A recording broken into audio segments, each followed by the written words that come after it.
So what exactly are dress codes in schools? So, dress codes in schools are basically codes in a school's like bylaws, like constitution style, that determine what students can and cannot wear. So it's oftentimes you can't have a skirt that's above your knee. You can't have spaghetti straps, things of that nature. All right, and so what about this makes you passionate about dress codes? So, ever since probably like middle or high school, I've been passionate about dress codes. I think that oftentimes they are used to target women and are used to police their bodies. And I can actually remember a specific moment in high school. It was my senior year, and it was like a field day type of thing. And there were guys walking around with these horrible shirts that just like, they were basically topless, and they just said, the concept was like show me your TDs as in like touchdowns, but it was kind of vulgar.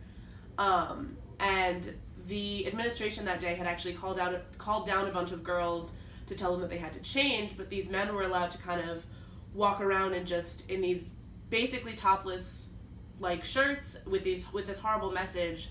And I think it really upset me, and I've been passionate pretty much since then about working to make sure that dress codes apply to everybody.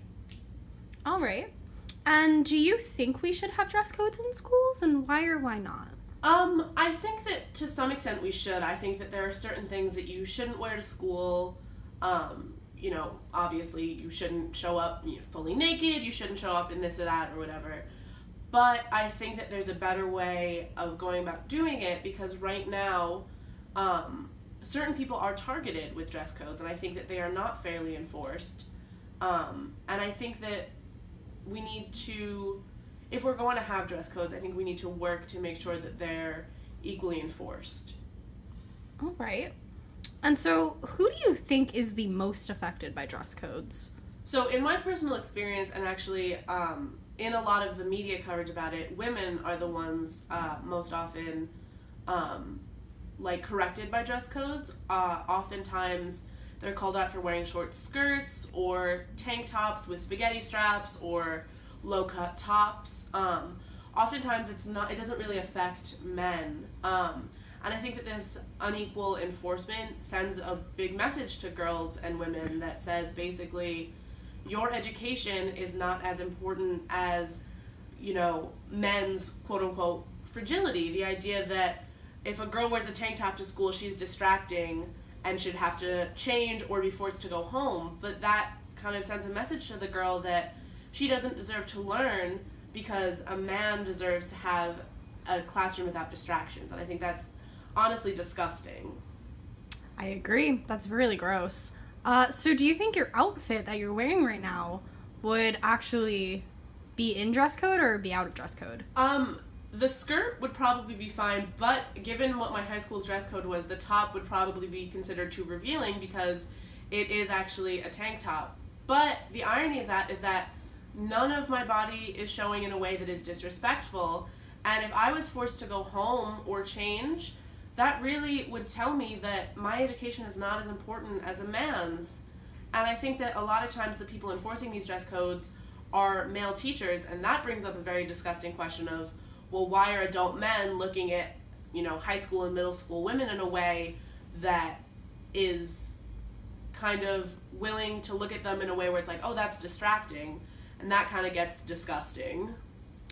Yeah, so along with that, what kind of message do you think dress codes send to students? Well, as I said before, I think it really does send the message that, women's education is valued much lower than men's. And I think that it sends a message to not only women and girls, but to the boys as well, that they will take into their future that, men are supposed to feel comfortable, and everyone has to be put down in order for men to feel comfortable. So they'll take that into the real world and say, well, if I'm uncomfortable about something, everyone else needs to change. So I think that the issue here is about dress codes, but it's about a much larger issue.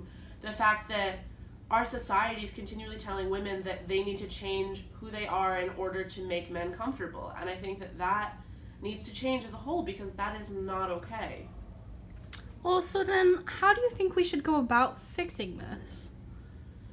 So I've thought about this a lot, and the problem is that it's going to be a lot of trial and error. I think that a great start would be enforcing dress codes equally. I think that if men were held to the same standards as women were, we would be in a better place, because then it would kind of level the playing field and tell men and women that, you know, they are, both of their educations are valued the same, and that if you both break the dress code, that you will get in trouble, because the way it is now, it's very unfairly enforced. I think another way to enforce it is really just like a whole entire cultural shift of viewing women's bodies as less sexual, and kind of just saying, okay, it's hot. You know, we're in school. If you look at middle and high schools, they're in school until beginning of June, and it gets hot. So I think that we have to shift away from looking at teenage girls and women as sexual objects, and acknowledge the fact that sometimes you need to wear things that are going to be cooler. So I think that there is a lot of ways to fix it, but I think it's going to be a lot of trial and error, and a lot of, you know, trying things out, and if they don't work, then saying, okay, what can we do next? Because the system we have in place right now is not working at all. All right, thank you. Thank you.